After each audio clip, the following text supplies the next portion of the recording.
Assalamualaikum warahmatullahi wabarakatuh.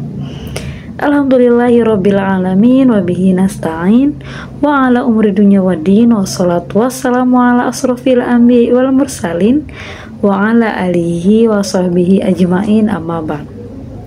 Masih bersama saya dengan Tati Nur Fatihah dalam Learning Journal Bimbingan Konseling Islam tahun 2024.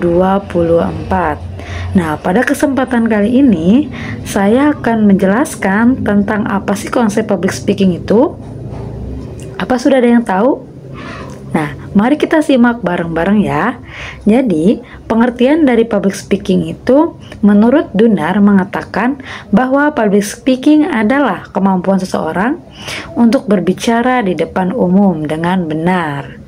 Nah, kita sudah benar apa belum? Nah, sehingga pesan dapat tersampaikan dengan jelas dan tujuannya juga dapat disampaikan oleh pembicara langsung begitu.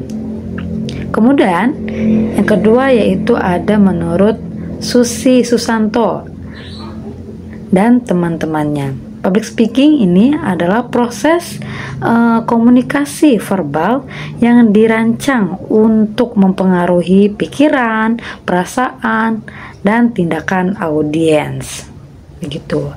Kemudian yang ketiga yaitu ada definisi menurut Muhammad Sudi pada tahun 2024. Menurutnya bahwa public speaking adalah tindakan atau keterampilan berbicara kepada kelompok orang biasanya dalam jumlah yang besar.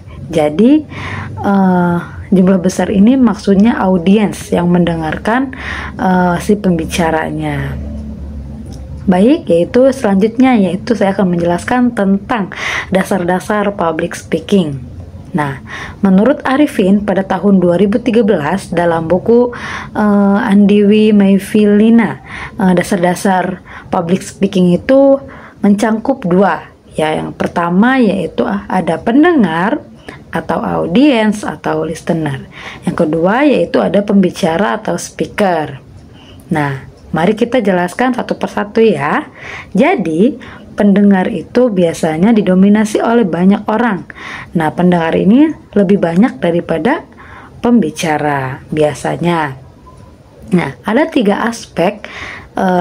Tadi juga sudah dijelaskan menurut Susi dan kawan-kawan. 3 aspek ini sangat efektif untuk dilakukan oleh seorang pendengar.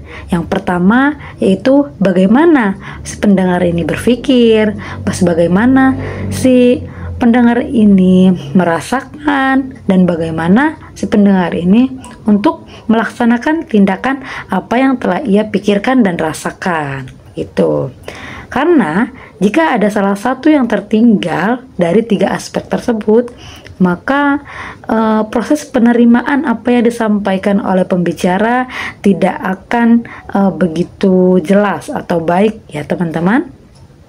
Kemudian yang kedua yaitu ada pembicara atau speaker. Nah, pembicara ini biasanya ada di depan banyak orang. Pembicara ini yang biasa berbicara di halayak ramai. Biasanya tidak terlalu banyak untuk berbicara. Nah, pembicara yang efektif itu ada beberapa.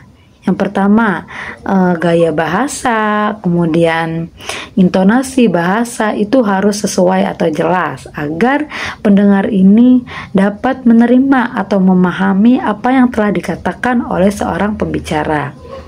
Kemudian, pendapat lain juga menyatakan ada 8 dasar-dasar public speaking. Yang pertama yaitu analisis audiens. Nah, perlu kita ketahui penting untuk menganalisis audiens. Misalnya, audiens kita ini anak-anak, maka kita harus pembawaannya jangan seperti orang dewasa. Nah, sebaliknya, jika audiens kita yaitu lansia atau ibu-ibu, maka kita harus sesuaikan apa sih pembahasan yang pantas untuk seorang audiens yang berusia lansia. Kemudian yang kedua yaitu ada struktur presentasi yang efektif. kemudian ada penggunaan bahasa yang efektif.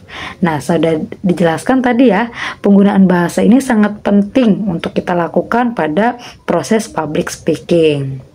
Begitu, yaitu kemudian yang keempat, pengelolaan waktu. Berarti kita harus memanage waktu dengan benar, tidak boleh berlama-lama. Nanti yang ada audiens akan merasa bosan. Kemudian penggunaan bahasa tubuh, gestur tubuh, atau kemudian konsistensi dalam suara. Tidak boleh yang awalnya besar misal, nanti kesana-sana malah suaranya kecil. Itu akan mengganggu konsentrasi si pendengar untuk memahami apa yang telah disampaikan oleh si pembicara. Kemudian pemilihan kata dan pengaturan visual. Ini hanya untuk alat bantu saja. Terus penggunaan hikmah dan retorika. Kemudian saya juga akan menjelaskan apa sih manfaat dari public speaking itu. Diungkapkan menurut Nina Permatasari pada tahun 2019. Manfaat dari public speaking itu dapat meningkatkan keahlian dalam bidang akademik dan karir. Nah, sudah jelas ya teman-teman, jika kita bisa menempatkan diri kita bisa berbicara di depan banyak orang, maka karir akan mengikuti gitu, karena semua karir rata-rata itu memerlukan public speaking. Kemudian yang kedua itu memperbaiki kemampuan komunikasi secara umum, meningkatkan kemampuan berbicara di depan publik. Kemudian menurut pendapat lain, yaitu oleh Ana Agustina Jenal, ada 4 manfaat dalam public speaking. Yang pertama yaitu meningkatkan kepercayaan diri. Teman-teman pasti sudah merasakan kalau teman-teman sudah bisa berbicara di depan banyak orang, maka kepercayaan diri pun akan mengikuti, begitu.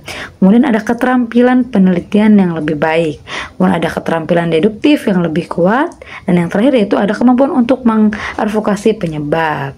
Nah, mungkin hanya cukup sekian yang dapat saya sampaikan. Kurang dan lebihnya mohon dimaafkan. Wassalamualaikum warahmatullahi wabarakatuh.